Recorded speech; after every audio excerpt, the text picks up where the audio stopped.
गांव में चारों तरफ लॉकडाउन का माहौल था। उसी गांव की रहने वाली गरीब लक्ष्मी अपनी 4 साल की बेटी को चुप कराने की कोशिश कर रही थी। चुप हो जा बेटा। जानती हूँ तुझे भूख लगी है, लेकिन क्या करूँ। पहले तो जैसे तैसे भीख मांग कर, लोगों से तेरे लिए खाना मांग कर तेरा पेट भर देती थी, लेकिन इस लॉकडाउन की वजह से अब तो वो भी मिलना बंद हो गया है। लेकिन लक्ष्मी की 1.5 साल की बेटी लगातार रोई जा रही थी। तभी लक्ष्मी के सामने से हरिया आता हुआ दिखाई दिया। अरे हरिया, इतना सारा खाना कहाँ से लेकर आया तू? तेरे हाथों में तो खाने की इतनी सारी पैकेट है, मुझे भी दे दे।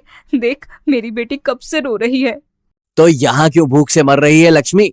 सड़क के पार जो बड़े साहब लोगों के बंगले हैं ना, वहां पर जा। वहां पर खूब सारा खाना मिल रहा है, जैसे मैं लेकर आया हूँ। तू भी ले और खिला दे अपनी बेटी को। बहुत सारे बड़े अमीर लोग इकट्ठे हुए हैं वहां पर, खाना बांट रहे हैं और फोटो भी खिंचवा रहे हैं।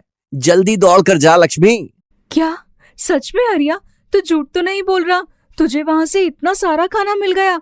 अगर मुझे भी खाना मिला ना, तो कुछ दिन इस लॉकडाउन में भूखा ना सोना पड़ेगा। और नहीं तो क्या, अरे पूरे हफ्ते का इंतजाम हो जाएगा लक्ष्मी। खूब सारे पैकेट मिलेंगे खाने के। जल्दी दौड़ कर जा, कहीं ऐसा ना हो कि वो सब चले जाएं और तुझे कुछ हाथ ना आए। अगर ऐसा है तो मैं अभी जाती हूँ। मुझे भी मेरे लिए खाना चाहिए। इस लॉकडाउन का तो पता नहीं कब तक ये बीमारी हमें परेशान करेगी। मैं अभी जाती हूँ।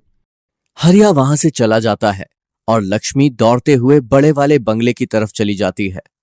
वहां पहुंचकर लक्ष्मी खुश होकर कहती है, अरे हाँ हरिया, तो ठीक कहता था। यहाँ तो इतने सारे लोग खाना बांट रहे हैं। लगता है कई दिनों तक अब भूखा नहीं रहना पड़ेगा मुझे और मेरी बेटी को। एक अमीर दिखने वाली औरत को खाना बांटते देख लक्ष्मी उसके पास जाती है और खाना मांगने लगती है।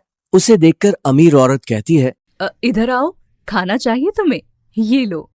आपका बहुत बहुत धन्यवाद मैडम। मेरी बच्ची बहुत दिनों से भूखी थी, बहुत रो रही थी। भगवान आपका भला करे। अच्छा, 1 मिनट रुको, तुम्हारे साथ फोटो खिंचवानी है मुझे। ये लो खाने का पैकेट, अपने हाथ में पकड़ो और सामने कैमरे की तरफ देखकर मुस्कुराओ। लेकिन मैडम, फोटो क्यों खींच रही है? हमें तो बस खाना चाहिए था, फोटो की जरूरत नहीं है। तुम्हें नहीं है तो क्या हुआ, हमें तो है। चलो अब चुपचाप खड़े हो जाओ और मुस्कुराकर फोटो खिंचवाओ। लक्ष्मी शर्माते हुए फोटो खिंचवाती है। तब तक और भी बहुत सारे लोग वहां आकर लक्ष्मी को खाने के पैकेट दे देते हैं और उसके साथ फोटो खिंचवाने लगते हैं। लगभग सभी लोग ऐसा कर रहे थे। ये देखकर लक्ष्मी को कुछ समझ नहीं आता। लक्ष्मी अपने आप से कहती है, आज तो खूब सारा खाना मिल गया। भगवान भला करे इन अमीर लोगों का। अब हमें कुछ दिनों तक भूखा ना रहना पड़ेगा। मैं अपनी बस्ती के और लोगों को भी बताऊंगी, वो भी यहाँ से खाना ले जाएंगे। लेकिन बीमार लोगों का क्या होगा? वो तो यहाँ तक खाना लेने नहीं आ सकते। मैं उन मेम साहब से पूछकर देखती हूँ, क्या पता वो वहां तक खाना भिजवा दे। लक्ष्मी डरते हुए अमीर औरत के पास जाती है। मेम साहब, मेम साहब, आपसे एक बात कहनी थी। तुम्हें खाना मिल गया ना, अब क्या कहना है? चलो जाओ यहाँ से। और भी बहुत सारे लोग लाइन में खड़े हैं, तुम्हारी बात सुनने का टाइम नहीं है मेरे पास। एक बार मेरी बात सुन लीजिए ना मेम साहब। मैं बस कह रही थी कि वहाँ सड़क के उस पार जो हमारी बस्ती है ना, वहाँ बहुत सारे लोग हैं जो गरीब हैं और बीमार भी। कई दिनों से खाना नहीं मिला है। अगर आप वहाँ खाना भिजवा देती तो बड़ी मेहरबानी होती। तुम्हारा पेट भर गया ना, तुम्हें खाना मिल गया, दूसरों की चिंता करना छोड़ो और जाओ यहाँ से। और वैसे भी वहां तुम्हारी गंदी बस्ती में कौन जाएगा खाना देने? हमें कोई शौक नहीं है बीमार लोगों के पास जाने का, कहीं हमें भी बीमारी लग गई तो। लेकिन मेम साहब, आपके पास तो इतनी बड़ी गाड़ी है, आप तो बहुत आसानी से जाकर वहां खाना बांट सकती है। देखो, मुझे सिखाने की कोशिश मत करो। गार्ड, बाहर निकालो इसे। गार्ड दौड़ते हुए आता है और लक्ष्मी को डंडा दिखाते हुए कहता है, अरे चलो भागो यहाँ से, बहुत हुआ तुम्हारा नाटक। कब से मेम साहब को परेशान कर रही हो? अब जाओ, वरना ये डंडा देखा है, एक लगाएंगे तो दौड़ते हुए जाओगे यहाँ से। अरे भैया, ऐसा मत करो। छोटी सी बच्ची है हमारी, क्यों डंडे से मारने के पीछे पड़े हो? अभी कुछ देर पहले तो हमारे साथ में फोटो खिंचवा रहे थे, हमने ऐसा भी क्या कर दिया? बस इतना ही तो कहा कि बस्ती में बहुत सारे गरीब बीमार लोग हैं, अगर उन तक भी खाना पहुंच जाता तो भगवान आपका भला करता। बीमार लोगों की दुआ मिलती है आपको। अरे तू समझती नहीं है क्या? ये सब इसीलिए फोटो खिंचा रहे हैं ताकि कल के अखबार में गरीबों को खाना देते हुए इनकी फोटो छप सके। काहे इन लोगों के चक्कर में पड़ रही है? जाकर अपना और अपने बच्चे का पेट भर। अखबार में फोटो? लेकिन उसकी क्या जरूरत है? हमें तो लगा गरीबों की मदद की जा रही है, उन्हें खाना बांटा जा रहा है। तो ये सब क्या अखबार में फोटो के लिए हो रहा था? तो तुम्हें क्या लगा तुम्हारी सेवा करने के लिए सब तामझाम किए हैं? देखो, तुम नहीं समझोगे। अब यहाँ से निकलो, कोई नहीं आने वाला तुम्हारी बस्ती में खाना बांटने। जिसे खाना चाहिए उसे यहीं आने को बोल देना। अरे लेकिन वहां आने में क्या परेशानी है? फोटो तो वहां भी खींच सकते हैं ना। दिखावे के लिए कर रहे हैं? अरे भाई, इतना कुछ करेंगे तो क्या दिखाएंगे नहीं? आजकल के जमाने में फ्री का दान कोई नहीं करता। कुछ नहीं समझती हो तुम। तुम्हारी गंदी कीचड़ भरी बस्ती में अपनी महंगी गाड़ियां लेकर नहीं आने वाले ये लोग। और बीमारी का डर भी तो है। ये सब कुछ दिखावा है, दिखावा। लेकिन दान पुण्य के काम में काहे का दिखावा? मेरी तो कुछ समझ नहीं आ रहा। और समझ आएगा भी नहीं। तुझे क्या लगता है बड़े लोग इतना खर्चा कर रहे हैं, तुम्हें खाना बांट रहे हैं, अब क्या किसी को बताएंगे भी नहीं? ये बड़े पैसे वाले लोग हैं, बिना दिखावे के कोई काम नहीं करते। महामारी के आड़ में दिखावा करते हैं लोग, पर मुझे क्या, मुझे तो खाना मिल गया। हाँ, लेकिन अगर भला काम कर ही रहे हैं तो फोटो खिंचवाकर उसका ढिंडोरा क्यों पीटना? मुझे क्या, बड़े लोग और इनकी बड़ी बातें मेरी तो समझ से बाहर हैं। लक्ष्मी खाना लेकर अपनी बस्ती लौट आती है। तभी सामने से हरिया आता हुआ दिखाई देता है। हरिया घबराते हुए बोला, अरे लक्ष्मी, गजब हो गया। अभी कुछ ही देर पहले इस महामारी की वजह से बस्ती के 2 लोगों ने तड़प तड़प कर दम तोड़ दिया। कि क्या कह रहे हो हरिया? हमने बहुत हाथ पैर जोड़े थे उन अमीर लोगों के सामने कि कोई डॉक्टर या कोई मदद हमारी बस्ती तक पहुंचा दो, लेकिन कोई आने को तैयार नहीं हुआ। हरिया जमीन पर बैठकर जोर जोर से रोने लगा। लक्ष्मी के हाथ का सारा खाना भी जमीन पर गिर पड़ा और वो बेसुध होकर वहीं बैठ गई। ये बड़े लोग सब कुछ दिखावे के लिए करते हैं भैया। यहाँ कोई नहीं आएगा, गरीब का कोई नहीं होता, आपकी जान की कोई कीमत नहीं होती, और अमीरों के लिए हमारी मदद सिर्फ एक दिखावे का ढोंग होती है और कुछ नहीं। कहते हैं ना, इंसान के संस्कारों के लिए उसका पढ़ा लिखा होना जरूरी नहीं। कहानी शहर की मीरा की है। अरे शांताबाई कल क्यों नहीं आई थी? कितना मुश्किल होता है घर का सारा काम, पता नहीं है क्या? मैम साहब, कल ना मेरा बेटा आया था हॉस्टल से, वो क्या कहते हैं सरप्राइज दिया, तो मैं नहीं आ पाई। अच्छा जी, किस हॉस्टल में पढ़ रहा है तुम्हारा बेटा? वो पहाड़ों में कहीं है मैम साहब, स्कॉलरशिप मिली थी उसको सरकार की तरफ से। पहले तो ना हम लोगों को विश्वास ही नहीं हुआ, पेपर वाले आए थे उसकी फोटो खींचने के लिए। मीरा समझ जाती है कि शांता का बेटा कुछ अच्छी पढ़ाई कर रहा है, लेकिन इस बात से उसे खुशी कम, गुस्सा और जलन ज्यादा होती है। यहाँ काम वाले के बेटे स्कॉलरशिप लेकर पढ़ रहे हैं, एक तू है नालायक, कभी किताब खोलकर भी नहीं देखता कि क्या लिखा है। शांता समझ जाती है कि दाल में कुछ काला है। अच्छा, तेरा लड़का दिखने में कैसा है? मतलब मोटा या पतला या नाटा लंबा? बिल्कुल साहब जैसा है मालकिन, वही हाइट वही फिगर। मीरा का तो मानो ये सुनकर खून खौल जाता है। मेरे ससुर जी आर्मी में थे, पता है, बड़े पद पर, और मेरी सास टीचर हैं। ऐसे माँ बाप का बेटा एक काम वाले के बेटे जैसा कैसा हो सकता है? शांताबाई बोलने से पहले सोचा तो कर। साहब जैसा, आई बड़ी। अरे मालकिन, मेरे कहने का मतलब था कि जैसे साहब इतने बड़े आदमी होने के बाद भी पेट बाहर नहीं निकला, वैसे ही मेरा बेटा भी पतला दुबला 6 फीट का है। तो एक काम कर, ये शर्ट अपने बेटे को दे देना। ये इनकी शर्ट है, बस बीच से फट गई थी, घर जाकर सिल लेना। शांता कुछ सोचती है, फिर शर्ट ले लेती है और घर चली जाती है। शाम को पति आता है तो मीरा उसे शांता की बात बताती है।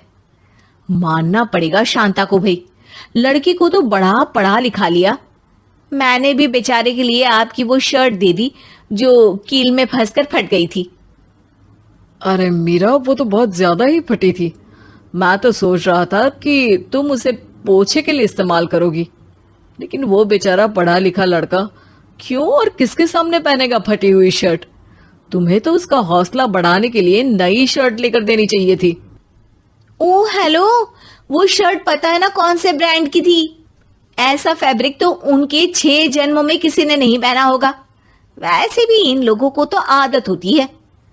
अगले रोज, मीरा कुछ अच्छा खिला दो ना, बहुत भूख लगी है। हाँ हाँ, मैंने छोले भटूरे बनाए हैं। सभी खाना खा लेते हैं कि सामने शांता आ जाती है। शांता, ये खाना रखा है, खा लो।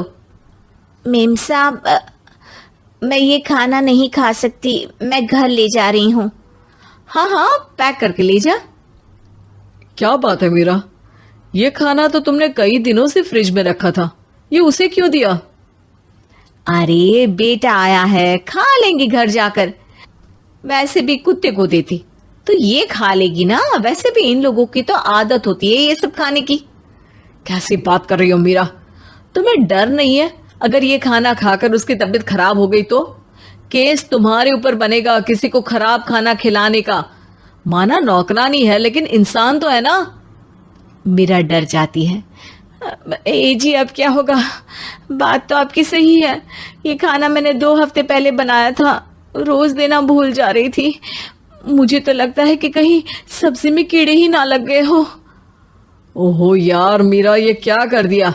चलो भागकर उसके घर जाते हैं, कहीं वो खाने ना बैठ गई हो। मीरा और उसका पति काम वाले के पीछे भागते हैं, लेकिन वो जो देखते हैं उन लोगों को हैरान कर देता है। काम वाली वो खाना कुत्तों को खिला रही होती है। ये लो, खा लो, भूखे होगे ना तुम लोग। दोनों को सुकून मिलता है कि शांता ने वो खाना नहीं खाया। वो लोग घर आ जाते हैं। मुझे अच्छा नहीं लग रहा है, कैसे मैंने उस बेचारे को सड़ा खाना दे दिया। कोई बात नहीं मीरा, तुमको अपनी गलती का एहसास हो गया, यही बहुत है। कल उसके बेटे से मिलने उसके घर चलेंगे। अगले दिन, शांता, तुम्हारे साहब तुम्हारे बेटे के बारे में सुनकर काफी खुश हो रहे थे, उससे मिलना चाहते हैं। अरे वाह मेम साहब, मैं उसे ले आऊंगी हाँ कल घर। अरे नहीं नहीं, मैं साहब और मुन्ना आएंगे तेरे घर। अरे नहीं नहीं मेम साहब, आप लोग इतने बड़े, हम लोग बहुत छोटे हैं, हमारे घर क्यों? नहीं नहीं नहीं। अरे देखो शांता, ऐसा कुछ नहीं है, तुम कल घर पर रहना, हम लोग दोपहर को आएंगे। अगले दिन मीरा और उसका पति बच्ची के साथ काम वाले के घर जाते हैं। आइए आइए मेम साहब, ये मेरा बेटा रवि है। रवि एक लंबा पतला सुंदर लड़का होता है। अरे वाह, ये तो बहुत निखरा हुआ है। हाँ साहब, वो पहाड़ों में रह रहा है ना बचपन से, तो गोरा निकल आया है। बैठिए ना साहब, मैंने आपके पसंद की खीर बनाई है। ये लीजिए मेम साहब, आपको गोभी और भिंडी की सब्जी अच्छी लगती है ना, आपके लिए स्पेशल बनाई है। और मुन्ने बाबा के लिए ये सेब का हलवा। अरे शांता, ये सब तुमने बनाया है? हाँ साहब, मैंने अभी सुबह सुबह ही बनाया। मुझे लग रहा था कि आप लोग दिन का खाना जरूर खाओगे। वो लोग खाना खाते हैं और रवि भी खाता है।